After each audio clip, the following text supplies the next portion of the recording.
Welcome back to the Beginner's Guide to Lotro, everybody. I hope everybody's doing fantastic. You know, after the character panel guide, I sat down and looked over my options for a fourth episode, and I really wanted to get down and dirty into the fundamentals. And I think the biggest fundamental mechanic of Lotro that new players seem to struggle with the most is the combat. Which is weird because combat is about 90% of the game. Lotro's combat is often something I've heard by new players called slow, clunky, and outdated. But actually, I kind of disagree with it. I think Lotro's combat system is very fun and deeply rewarding to those who take the time to learn it. So, in this video, I'm going to go over the basics of combat in Lotro and some tips to help make the learning process a little easier. Be sure to like the video if you enjoy and subscribe as we're on the road to 420 subscribers. You know, that funny number, please. And with all that out of the way, let's begin. Bird up. So, when you're starting out in Lotro, it's important to read what your skills do and pay attention to what changes in and out of combat. When you start combat, this icon will change until you're out of combat. This is the auto attack icon, and sometimes you need to stop auto attacking. Seriously. You can toggle this on and off in combat by clicking on it, and it's very helpful. To the right of that is all of your skills. You can either click on each individual skill, or you can use 1 through equals to easily access them.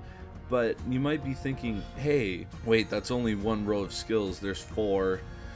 Well, the second row can be accessed by doing Control plus 1 through equals. The third can be accessed by Alt plus one of the keys. And then the fourth row can be accessed by Shift plus a key. The UI allows for these skills to be moved around in whatever order you want, so you don't need to have all your skills in the order in which they're given to you. In addition, items from your inventory can be dragged into one of these slots.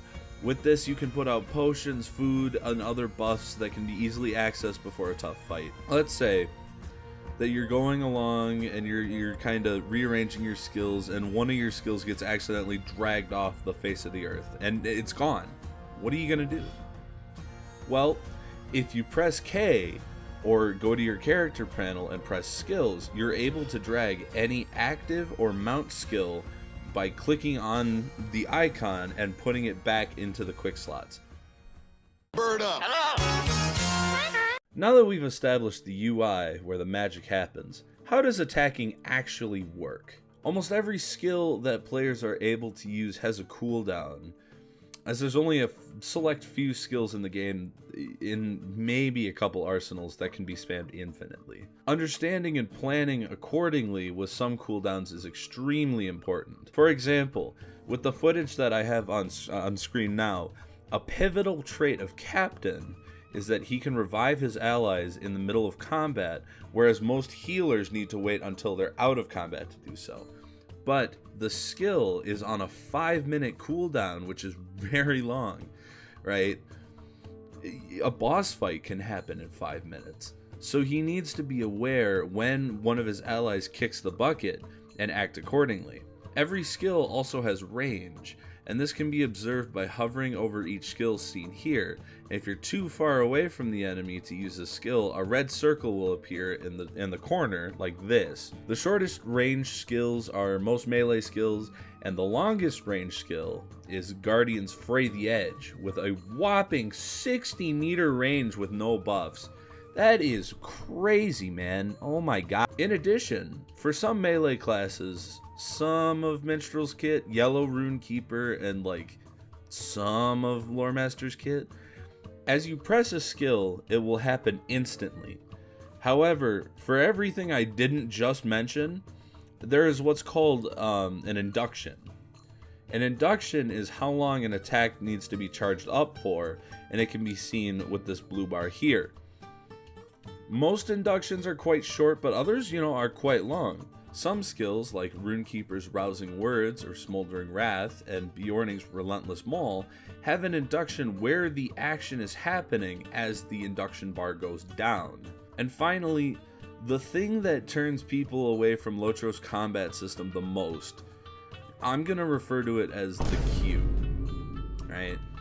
So when you're fighting, especially, you know, if it's like a tough boss, something that's gonna last you more than a couple of seconds, you're rapidly clicking your skills and you're trying to get that aggro or deal damage or heal the tank or whatever. You know, some skills are gonna have longer animations that need to play out than others.